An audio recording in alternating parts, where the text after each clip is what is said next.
അസ്സലാമലൈക്കും dear friends. ഇന്നത്തെ നമ്മുടെ റെസിപ്പി ബാക്കി വന്ന ചപ്പാത്തി വെച്ചിട്ട് അടിപൊളി ഒരു പദ്രമാണ്. അപ്പോൾ നിങ്ങൾ എല്ലാവരും വീഡിയോ മുഴുവനായും സ്കിപ്പ് ചെയ്യാതെ കാണാൻ ശ്രമിക്കുക. ഈ വീഡിയോ ഒന്ന് ലൈക്ക് ചെയ്യാനും അതുപോലെ തന്നെ ചാനൽ ഇതുവരെയും സബ്സ്ക്രൈബ് ചെയ്യാത്തവർ ചാനൽ ഒന്ന് സബ്സ്ക്രൈബ് ചെയ്യാനും മറക്കല്ലേ.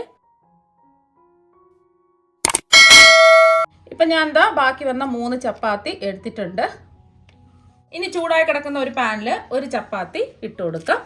ഇനി ചപ്പാത്തി തിരിച്ച് മറിച്ചിട്ട് പപ്പടം പോലെ ഒന്ന് ചുട്ടെടുക്കാം.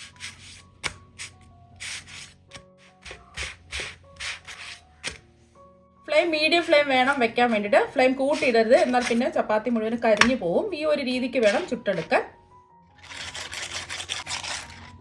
ഇപ്പോൾ 3 ചപ്പാത്തിയും ചുട്ടെടുത്തിട്ടുണ്ട്. ഇനി ഇതൊന്ന് പൊടിച്ചെടുക്കാം.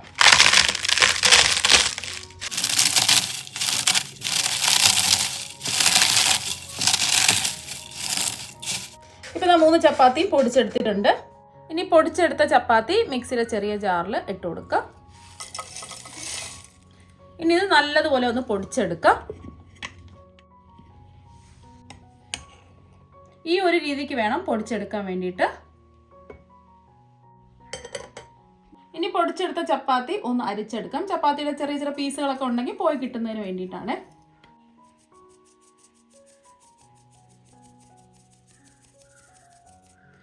അപ്പോൾ ഇതുപോലെ ചെറിയ തരികളുള്ളത് നമുക്ക് ആവശ്യമില്ല, ഇത് മാറ്റാം.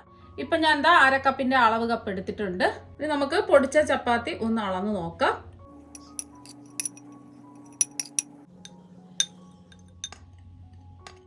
ഇപ്പോൾ പൊടിച്ചെടുത്ത ചപ്പാത്തി അര കപ്പ് കിട്ടിയിട്ടുണ്ട്. ഇനി പൊടിച്ചെടുത്ത ചപ്പാത്തി ഒരു ബൗളിൽ ഇട്ട് കൊടുക്കാം. ഇനി ഇതിലേക്ക് 4 ടേബിൾ സ്പൂൺ ഗോതമ്പ് പൊടിയും കൂടി ഇട്ട് കൊടുക്കാം.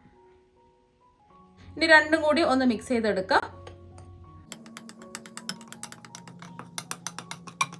ഇപ്പം ഞാൻ നല്ല ചൂടുള്ള പാലാണ് എടുത്തിട്ടുള്ളത്. 3/4 കപ്പ് പാലാണ് എടുത്തിട്ടുള്ളത്. ആദ്യം ഒരു അര കപ്പ് ഒഴിച്ചു കൊടുക്കാം. നോക്കിയിട്ട് വേണമെന്നുണ്ടെങ്കിൽ ബാക്കിയും കൂടി ഒഴിച്ചു കൊടുക്കാം. നല്ലോണം ഒന്ന് മിക്സ് ചെയ്തെടുക്കാം. ഇനി ബാക്കി 1/4 കപ്പ് പാല് മുഴുവൻ ഒഴിക്കേണ്ട, കുറച്ച് വീതം ഒഴിച്ചു കൊടുക്കാം.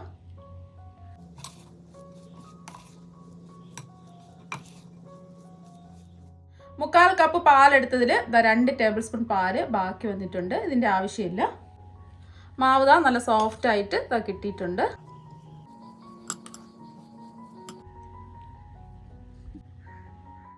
ഇനി ഇതിലേക്ക് 250 ml കപ്പിന് 1/2 കപ്പ് പാൽപ്പൊടി ഇട്ട് കൊടുക്കാം. ഇനി ഇതിലേക്ക് 2 ടേബിൾ സ്പൂൺ നെയ്യ് ഒഴിച്ചു കൊടുക്കാം. ഇനി ഇതിലേക്ക് 1 ടീസ്പൂൺ ബേക്കിംഗ് പൗഡറും കൂടി ഇട്ട് കൊടുക്കാം. ബേക്കിംഗ് പൗഡർ എടുക്കുമ്പോൾ ലെവൽ ഇത് വേണം എടുക്കാൻ വേണ്ടിയിട്ട്. ഇനി ഇതെല്ലാം കൂടിയിട്ട് നല്ലോണം ഒന്ന് കുഴച്ചെടുക്കാം. പാൽപ്പൊടിയും കൂടെ ചേർത്ത് ജസ്റ്റ് ഒന്ന് കുഴച്ചെടുത്തിട്ടുണ്ട്. ചപ്പാത്തി പൊടിച്ച് ചേർത്തത് കൊണ്ട് ഇരിക്കും തോറും ഇത് ഡ്രൈ ആവും. അതുകൊണ്ട് നമ്മൾ നേരത്തെ മാറ്റി വെച്ച 2 ടേബിൾ സ്പൂൺ പാലും കൂടി ഇതിലേക്ക് ഒഴിച്ച് ഒന്ന് കുഴച്ചെടുക്കാം. ഇത് ഒന്നുകൂടി ഒന്ന് കുഴച്ചെടുക്കാം. അപ്പോൾ ഈ ഒരു രീതിക്ക് വേണം കുഴച്ചെടുക്കാൻ വേണ്ടിയിട്ട്. കയ്യിലൊക്കെ ഒട്ടിപ്പിടിച്ചിട്ടുണ്ടെങ്കിൽ കൈ ഒന്ന് നനച്ചതിന് ശേഷം ഒന്ന് ഉരുട്ടിയെടുക്കുക. അപ്പോൾ നമ്മൾ മാവ് പിടിച്ച് നോക്കുമ്പോൾ ഈ ഒരു പരുവത്തിന് വേണം ഇരിക്കാൻ വേണ്ടിയിട്ട്. നല്ല സോഫ്റ്റ് ആയിട്ട് ഇരിപ്പുണ്ട്. ഇനി ഇത് മൂടി വെച്ച് ഒരു 5 മിനിറ്റ് റെസ്റ്റ് ചെയ്യാൻ വേണ്ടിയിട്ട് മാറ്റി വയ്ക്കാം. മാവ് റെസ്റ്റ് ചെയ്യാൻ വെക്കുന്ന സമയം കൊണ്ട് ഇതിന് വേണ്ടിയിട്ടുള്ള ഷുഗർ സിറപ്പ് ഉണ്ടാക്കാം. ഇനി പഞ്ചസാര പാനിക്ക് വേണ്ടിയിട്ട് 2 കപ്പ് പഞ്ചസാര ഇട്ട് കൊടുക്കാം. 250 ml കപ്പിന് 2 കപ്പ് പഞ്ചസാരയാണ് എടുത്തിട്ടുള്ളത്. നമ്മൾ എത്രയാണോ പഞ്ചസാര എടുത്തിട്ടുള്ളത് അതേ അളവിൽ തന്നെയാണ് വെള്ളവും ഒഴിച്ചു കൊടുക്കേണ്ടത്. ഇപ്പോൾ 2 കപ്പ് വെള്ളം ഒഴിച്ചു കൊടുത്തിട്ടുണ്ട്. ഇനി ഇതിലേക്ക് നല്ലൊരു ഫ്ലേവർ കിട്ടുന്നതിന് വേണ്ടിയിട്ട് 4 ഏലക്ക തല്ലിയതും കൂടി ഇട്ട് കൊടുക്കാം. ഇനി ചെറിയൊരു കളർ കിട്ടുന്നതിന് വേണ്ടിയിട്ട് കുറച്ച് കുങ്കുമപ്പൂവും കൂടി ഇട്ട് കൊടുക്കാം. ഇത് ചേർക്കണമെന്ന് നിർബന്ധമൊന്നുമില്ല. ഫ്ലെയിം മീഡിയം ഫ്ലെയിം വേണം വെക്കാൻ വേണ്ടിയിട്ട്. നല്ലതുപോലെ ഒന്ന് ഇളക്കി കൊടുക്കാം. ഇപ്പോൾ പഞ്ചസാര എല്ലാം അലിഞ്ഞു വന്നിട്ടുണ്ട്. ഇനി ഫ്ലെയിം ഒന്ന് കൂട്ടി വെച്ച് കൊടുക്കാം. ഒരു ഒട്ടുന്ന പരുവം ആകുന്നത് വരെ ഒന്ന് ഇളക്കി കൊടുക്കാം. ഇപ്പോൾ ഹൈ ഫ്ലെയിമിലിട്ട് ഇളക്കി കൊടുക്കാൻ തുടങ്ങിയിട്ട് ഒരു 4 മിനിറ്റായി. നമ്മൾ പിടിച്ച് നോക്കുമ്പോൾ ഒരു ഒട്ടുന്ന പരുവമാണ് വേണ്ടത്. ഒരു നൂൽ പാവൊന്നും ആവരുത്, എന്നാൽ നമ്മുടെ പലഹാരം കട്ടിയായി പോവും.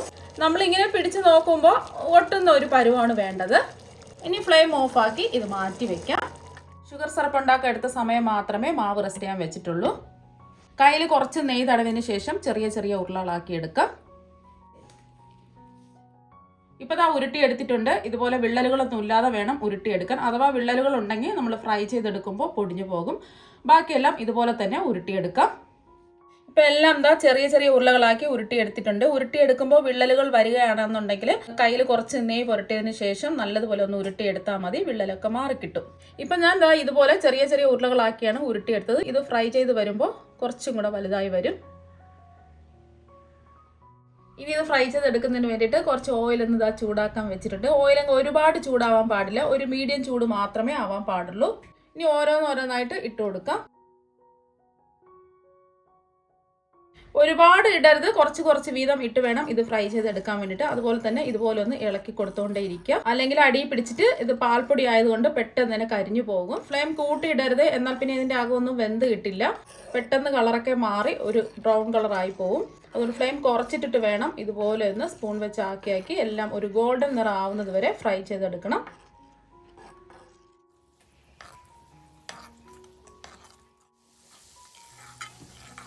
ഇപ്പോൾ അത് നല്ലൊരു ഗോൾഡൻ ബ്രൗൺ നിറം ആയിട്ടുണ്ട്. ഇനി എണ്ണയിൽ നിന്ന് കോരി മാറ്റാം. ഇപ്പോൾ ഇതാ ഫ്രൈ ചെയ്തെടുത്തിട്ടുണ്ട്. ഇതുപോലെ വേണം ഫ്രൈ ചെയ്തെടുക്കാൻ വേണ്ടിയിട്ട്. കണ്ടില്ലേ, ഒട്ടും വിള്ളലൊന്നും വന്നിട്ടില്ല. അപ്പോൾ എൻ്റെ പാന് കുറച്ച് വലിപ്പം ഉള്ളതുകൊണ്ടാണ് ഇത്രയും ഞാൻ ഇട്ട് ഫ്രൈ ചെയ്തെടുത്തിട്ടുള്ളത്. അപ്പോൾ ഓരോ പാനനുസരിച്ചും കുറച്ച് കുറച്ച് വീതം ഇട്ട് ഫ്രൈ ചെയ്തെടുക്കുക. അപ്പോൾ ഒരുപാടിട്ട് നമ്മൾ ഫ്രൈ ചെയ്തെടുക്കുകയാണെന്നുണ്ടെങ്കിൽ പൊട്ടിപ്പോവാൻ സാധ്യത ഉണ്ട്. അതുകൊണ്ട് കുറച്ച് കുറച്ച് വീതം ഇട്ട് ഫ്രൈ ചെയ്തെടുക്കുക.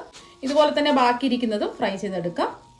പഞ്ചസാര പാല് നമ്മൾ നേരത്തെ തയ്യാറാക്കി വെച്ചത് കൊണ്ട് തണുത്തു പോയി. ഇപ്പം ഞാൻ എന്താ തിളപ്പിച്ചെടുത്തിട്ടുണ്ട്. ഒരു നൂൽ പാവൊന്നും ആവരുത്, ജസ്റ്റ് ഒന്ന് തിളപ്പിച്ചെടുത്താൽ മാത്രം മതി. ഇനി ഫ്ലെയിം ഓഫ് ആക്കി കൊടുക്കാം. ഇനി നമ്മൾ ഫ്രൈ ചെയ്ത് വെച്ചത് മുഴുവനും ഇതിലേക്ക് ഇട്ട് കൊടുക്കാം. ഇനി ജസ്റ്റ് ഒന്ന് ഇളക്കി കൊടുക്കുക. ഇനി ഇത് പഞ്ചസാര പാലിൽ കിടന്നതിന് ഇത് വീർത്ത് വരും. അതുകൊണ്ടാണ് നമ്മൾ ചെറുതായിട്ട് ഉണ്ടാക്കിയത്. ഇനി മൂടി വെച്ച് ഒരു 2 മണിക്കൂർ ഇങ്ങനെ തന്നെ ഇരിക്കട്ടെ. ഇപ്പോൾ 2 മണിക്കൂർ കഴിഞ്ഞിട്ടുണ്ട്. ഇപ്പോൾ ആ പഞ്ചസാര പാനിയെല്ലാം പിടിച്ച് നല്ല സെറ്റായിട്ട് ഇരിപ്പുണ്ട്. ഇപ്പം ഞാൻ 2 മണിക്കൂർ മാത്രമേ പഞ്ചസാര പാനിയിൽ ഇട്ട് വെച്ചിട്ടുള്ളൂ. ഇത് കുറച്ചും കൂടെ ഇട്ട് വെച്ചിരുന്നാൽ കുറച്ചും കൂടെ വീർത്ത് വരും. ഇത് പുറത്ത് ഒരാഴ്ച വരെ നമുക്ക് സൂക്ഷിച്ച് വെക്കാൻ പറ്റും. കൂടുതൽ ദിവസം സൂക്ഷിക്കണമെന്നുണ്ടെങ്കിൽ ഫ്രിഡ്ജിൽ എയർ ടൈറ്റ് ആയ ടിന്നുകളിൽ അടച്ച് സൂക്ഷിച്ച് വെച്ചാൽ മതിയാവും. നല്ല സോഫ്റ്റ് ആണ്. സാധാരണ ഗുലാബ് ജാമിന്റെ അതേ ടേസ്റ്റ് തന്നെയാണ്, വേറൊരു വ്യത്യാസമൊന്നുമില്ല. ഞാനിതൊന്ന് മുറിച്ചും കൂടി കാണിച്ചു തരാം. എന്താ കണ്ടല്ലോ, എത്രമാത്രം സോഫ്റ്റും ജ്യൂസി ആയിട്ട് ഇരിപ്പുണ്ട്.